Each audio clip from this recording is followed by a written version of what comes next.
Before we work with any actual video files, I want to take a few minutes to talk about some vocabulary. I want to talk about the difference between embedded videos and external FLV files, and the difference between streaming assets and progressive download assets. These are terms you'll hear often, and it's important to understand the pros and cons of each so that you can approach each project with the right tools for the job. There are really two ways to get video into a Flash project. The first is to encode the video directly into the SWIF, and the second is to encode the video as an external FLV file, very similar to QuickTime Movies or MPEGs or Windows Media Files, as an external asset that gets loaded by the SWIF and played back as linear media. In general, you should not embed videos into Flash files, and there are actually several reasons for this. The most important is a size limitation. The Flash timeline can only accommodate a specific number of frames, and long videos, especially at higher frame rates, are likely to exceed that limit, and you won't be able to include your entire video in the SWIF. But in addition to that, even if you do fit a large video into your SWIF, large videos in SWIFs tend to lose sync between the audio and the video. So that's a concern even when they do fit. It's also very difficult to change content if you've embedded everything into a SWIF file.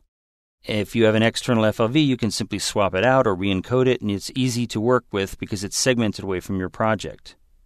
In fact, even if you don't ever intend to change anything, very large files are very difficult to work with. They slow production down and they slow your machine down.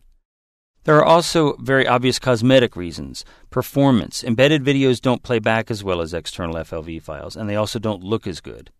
In general, you only want to embed videos when you have very specific purposes and you're working with very small files, typically special effects kind of files like buttons or small video effects that are added to and composited with other stage elements.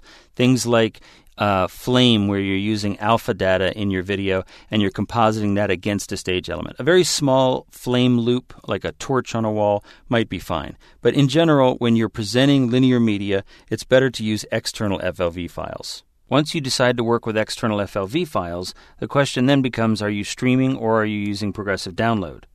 The simple way to answer that question is, are you getting your assets directly from a dedicated software server solution? For example, are you pulling your URLs from a Flash Media server or an older Flashcom server? Or are you pulling them from a third-party server or even a programming middleware like PHP delivering the FLVs in packets? If you're not specifically getting your assets from a dedicated server solution, then you're using progressive download.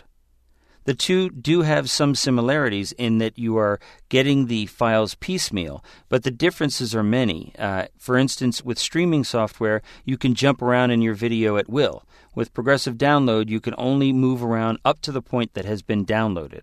They seem the same because they're playing as they're downloading. You might be playing the first quarter of your progressive download file while it's continuing to fetch in the background, but the fact is you must fully download a progressive download file, even though it's downloading progressively, hence the name, before you can jump around and do other kinds of interactive things with the entire length of the video.